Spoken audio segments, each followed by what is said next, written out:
Euromaxx highlights. And here's your host, Karin Helmstedt. Greetings from the German capital and a warm welcome to our highlights edition, which are shaping up this time around with the following top stories. Treasured tradition, 8 decades of craftsmanship stand behind the classic Morgan 4/4. Music Master, the making of a new logo for Ludwig van Beethoven's 250th birthday. And Roman residence, how an old stable was converted into a spacious loft apartment. Well, you don't have to be an automobile fanatic to marvel at just how much cars have changed and developed in the last few decades. Designs have gone from being big and bold and rectangular to smaller forms and much more aerodynamic lines. Colors and finish have adapted according to the fashion of the day. But there's one company in Britain that didn't go in for all of those fashions, and that is perhaps the secret of its success. This is what a Morgan 4/4 would have looked like on the road 80 years ago, and it still looks the same today. It fits in perfectly with the English countryside and masters any terrain. And that's why it's still so popular.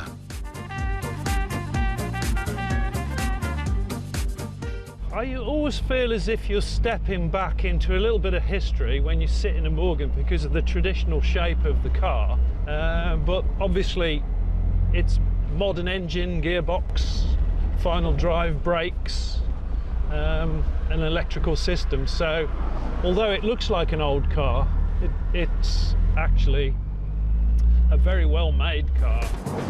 The 4/4 has been in production year in, year out for 8 decades. That's a one-off in automotive history. The Morgan Motors Company is located in Malvern, about 45 kilometres southeast of Birmingham. David Simons is here to meet the company archivist Martin Webb and have a look around. David owns this Morgan Roadster, and now he's thinking about buying a 4/4. Production hasn't changed much since 1936. All the component parts are crafted by hand.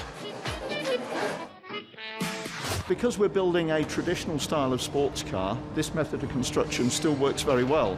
And for us, it's the most cost-effective way to do it. So keeping the car traditional is what a lot of our customers like. And of course, we want to keep that traditional nature of the car. It's almost like a 19th century carriage factory. The frames are made from English ash wood. Each part is made right here and shaped to fit the design. It creates a body that's extremely strong, yet relatively lightweight and environmentally friendly. The chassis is then reinforced with aluminium. It takes about 2 weeks to build a Morgan 4/4 from scratch. Only the engine, the instruments and a few electronic components are produced elsewhere. They also do the lacquer work here. The same goes for the leather seats and the rest of the interior appointments. This is one of 80 special 4/4 models that Morgan is building to mark its 80th anniversary. The price? £40,000, or about 48,000 euros. The Morgans of today look pretty much like those of the 1930s. In 1909, Henry Frederick Stanley Morgan designed and built a 3-wheeled vehicle that became an icon of British automotive history. Morgan's first 4-wheeled motor car, the 4/4, went on sale in 1936. The company has maintained that classic design in all its cars. Morgan cars are still built in the same factory grounds as they were 100 years ago. Germany, by the way, is the second largest market for Morgan cars after Britain. The company is looking forward to a bright future. I don't see any problems in the years to come. We're expecting that the orders should keep on coming in. And as more and more companies build rather bland motor cars without the sort of character that a Morgan has, I think we're going to be even more successful in the future. And there's every indication that that is going to continue. Morgan auto clubs have sprung up all over the world. Morgan owners love to get together and show off their cars. Here's David Simons pulling up at a gathering of Morgan fans in Worcestershire. They'd rather drive a Morgan than any other car, even if they mightn't be as safe or comfortable. It's worth the sacrifice to go back to the way motoring used to be. Driving the car, you feel it all through your body. So it's back to basics motoring. It's really like owning a piece of art. It's more a way of life, really. David Simons is still thinking about buying that 4.4, but he realises that you can only drive one car at a time. Well, he is one of Germany's most world-famous brands, Ludwig van Beethoven, the classical composer who died in 1827, but to this day lives on, of course, through his music. Well, now his birth city of Bonn is planning major celebrations to mark his 250th birthday. And although the event is still 4 years away, they wanted to jump the gun on preparations with the creation of a brand new logo meant to rejuvenate Beethoven's image. Well, it was unveiled right this week here in Berlin, and we met up with the agency that created it.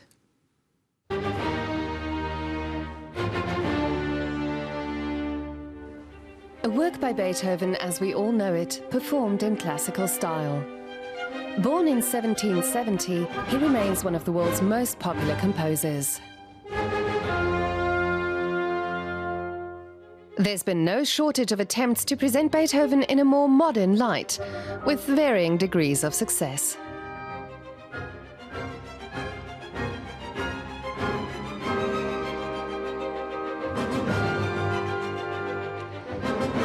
'20 will mark the 250th anniversary of the composer's birth with this logo.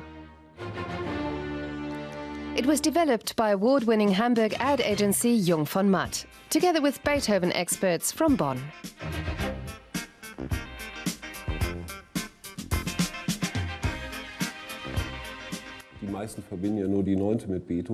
Most people primarily associate Beethoven with just the Ninth Symphony, but there's so much more than that. Our hope is that the logo reflects this diversity and that other people will fill it with other music perhaps or other content. We want the logo to become famous worldwide as the Beethoven brand through to 2020 and beyond. The new logo can be embellished with all manner of background colors and motifs.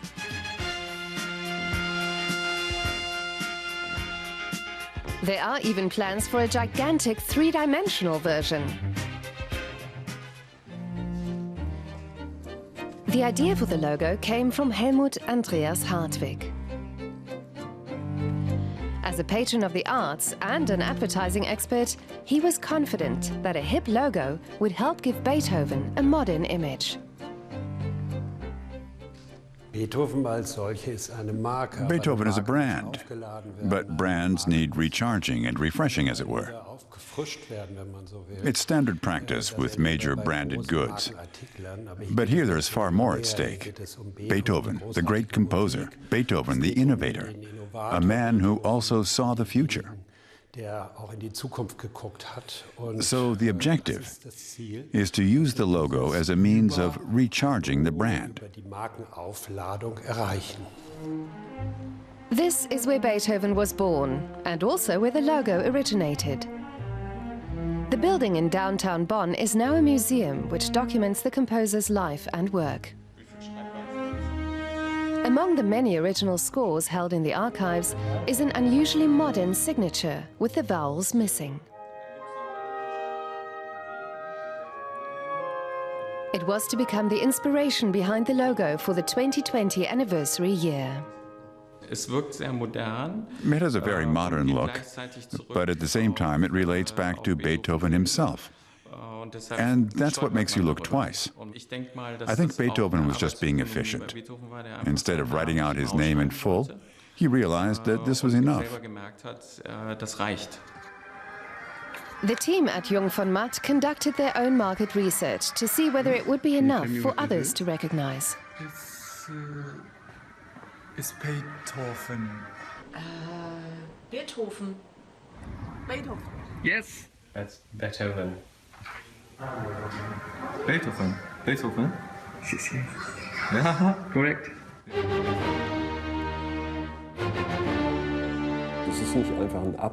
It's not just some logo that you put on stationery. It's an identity that emanates from Beethoven. And in the digital age, it's something anyone can make use of and discover something different. The creator's vision is for the logo to attain worldwide recognition for itself and the Beethoven brand. Everyone involved believes that these 5 letters will soon be as closely associated with the composer as his 9th symphony.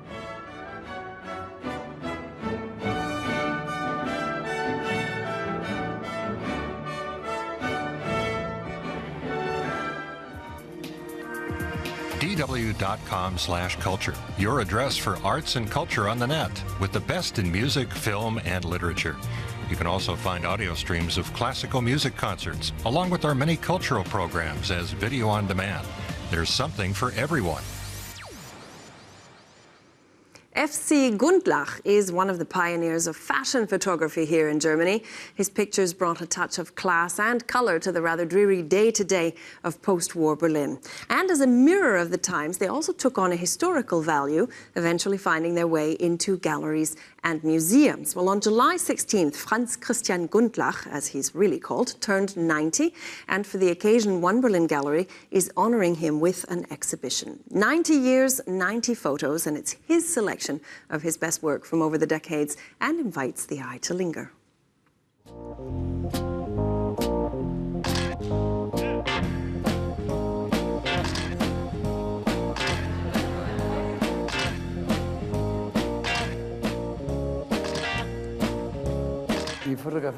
Photography has shaped my entire life in different ways through varying perspectives and aspects. When the number 90 suddenly came up for this exhibition, I thought, why 90? I hadn't even noticed. The Berlin exhibition shows the life of an artist in photos. FC Gundlach has spent decades traveling the world in search of the perfect shot, often choosing unusual backdrops. A Pan Am aircraft in Beirut, a beach in Hamburg. This shot was taken in Hamburg Harbor. It's more than just a fashion photo. Gundlach often explored the latest art trends in his work. In the 1960s, he was heavily influenced by pop art. I took this picture in 1966. I just bought my first Andy Warhol posters, and they were very colourful, and they had these naive-looking clouds on them. We added those later in the studio. And we totally hit the nerve of the time.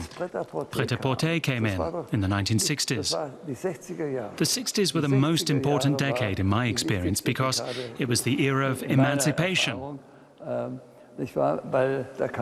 Then came the student protests in Germany, the RAF left-wing militant group. But then we also had the miniskirt, which kept getting shorter, and the Beatles. It was all in the same decade, so the world changed a lot.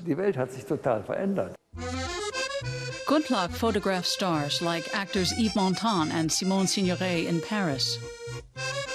This is a portrait of Romy Schneider when she was just 23. FC Gundlach was born in 1926. He discovered photography at the age of 10. He took these pictures with a delayed-action shutter-release camera. He trained as a photographer, and in the late 1940s, he specialized in fashion photography. The poses of his models and the unusual locations he chose made him something of a star in the industry. His photos reflected the spirit of the times and are in themselves a part of cultural history. In the 1950s and 60s, Berlin's various landmarks served as a backdrop for many of his photos. It continued right up to the building of the Berlin Wall. This photo, for example, was taken in the week the wall was built, when Billy Wilder was filming 1, 2, 3.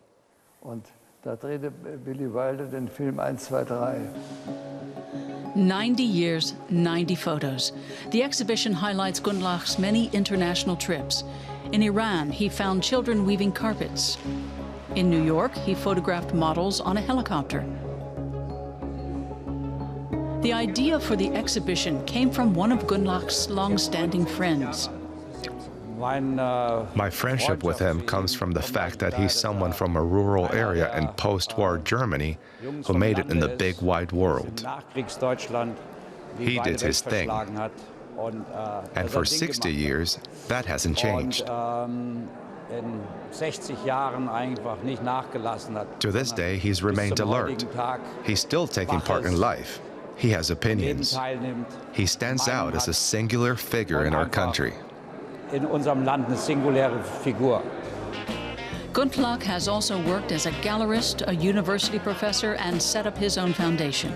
He ended his photography career in 1992, but continues to oversee important exhibitions. He has no plans to retire. No, I can't. I've said 20 times I'm going to stop, but why stop? FC Gundlach is a true artist, a master of his trade, who has helped to establish photography as a recognized art form. Well, it's one of my favorites for breakfast, a fresh croissant with a hot coffee, and I guess I'm certainly not alone, because apparently some 20 billion croissants are eaten around the globe each year. But the real, most authentic ones, crisp and flaky on the outside and buttery and tender on the inside, are found in France, which raises the question why their croissants are so good and so hard to imitate. Real butter, of course, is key, but the process to make them is surprisingly sophisticated, and so we met a prize-winning pâtissier in Paris to see how it goes.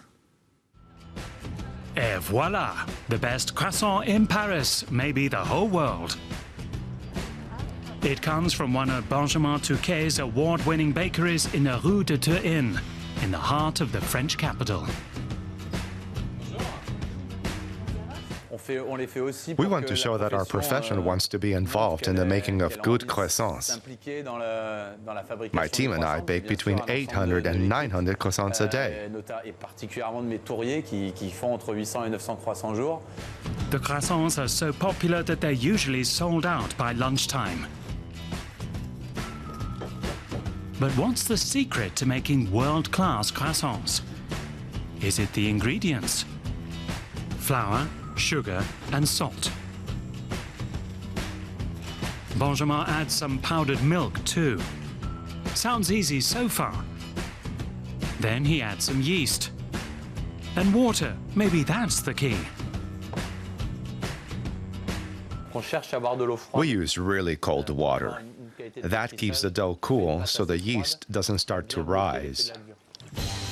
In just a few minutes, this machine kneads the ingredients into a uniform consistency. Then the dough is divided, formed into large balls, and then left to rest.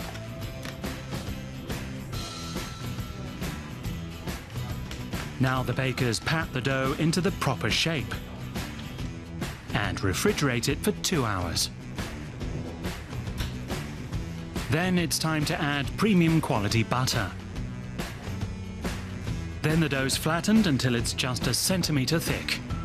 Here's how it's supposed to look afterwards. Benjamin covers the slab of butter completely with the dough.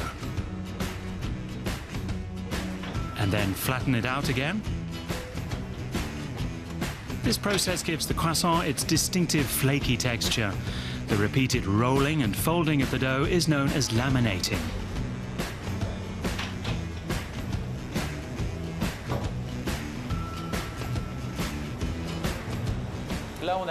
Now we've finished the final stage. At this point, the pastry is at its flakiest and composed of around 36 different layers. Benjamin cuts the triangles of dough by hand. Now they have to cool again. It takes at least 1 full day to make croissants. The bakers roll the triangles into the proper shape. It looks like a small Eiffel Tower.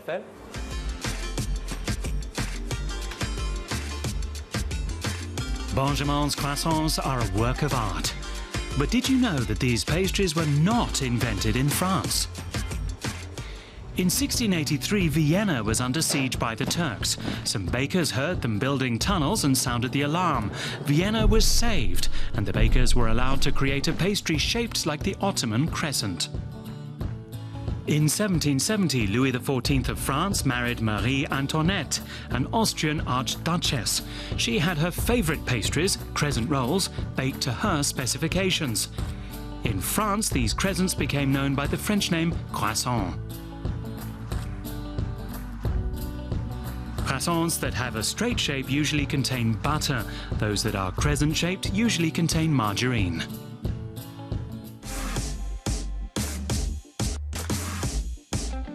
The individual layers of dough rolled to perfection are now ready for the oven.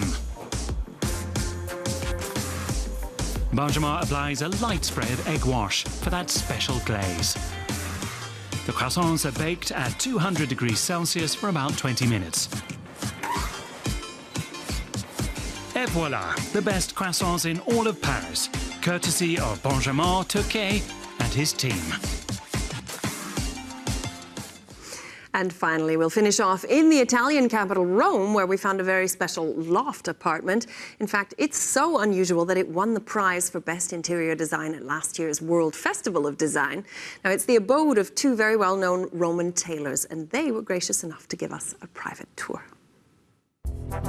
Rome's Trastevere district has a rich architectural history. The centuries-old walls conceal some very modern homes. Hello, please come in.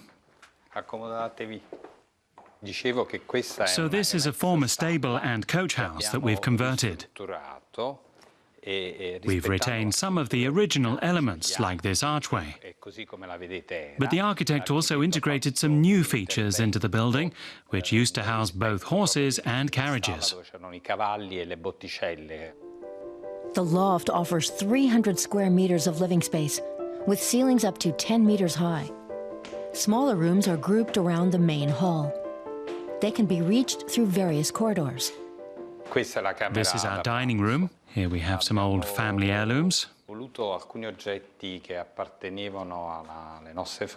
We've combined them with modern elements like this lamp, which was designed by Giovanna Gravunda, an artist from California who I very much admire.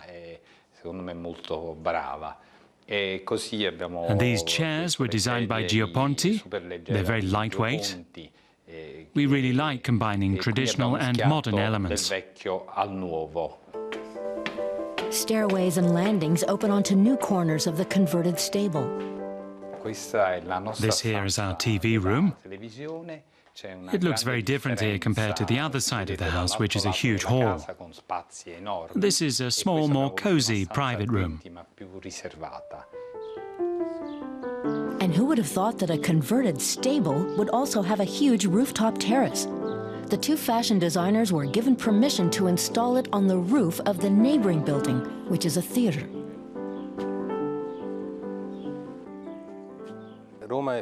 Rome is famous for its rooftop terraces that offer a great view of the city.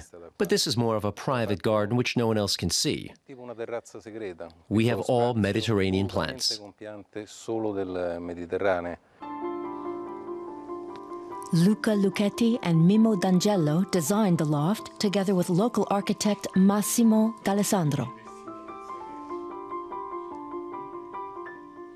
The idea of building a small house inside a big house resulted from my clients' requirements.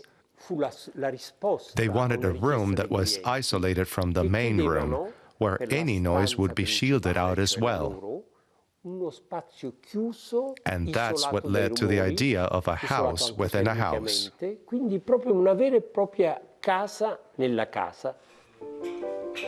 A simple staircase leads to the room, like a ladder to a treehouse. The room is freely suspended, attached by iron girders to the struts of the old roof.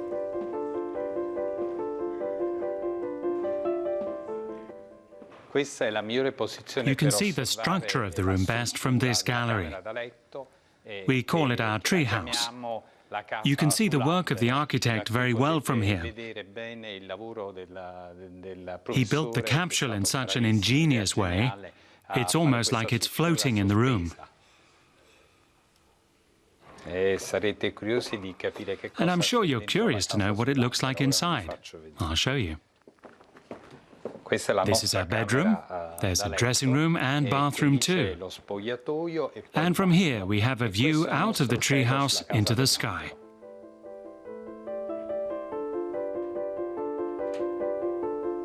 Depending on their mood, the couple can use the huge open-plan hall area or withdraw to one of the cozier corners of their home. Talk about a dream home. Well, that is all for this edition of our highlights. So until we meet again, alles Gute aus Berlin from me and the crew here in the studio. Tschüss und auf Wiedersehen.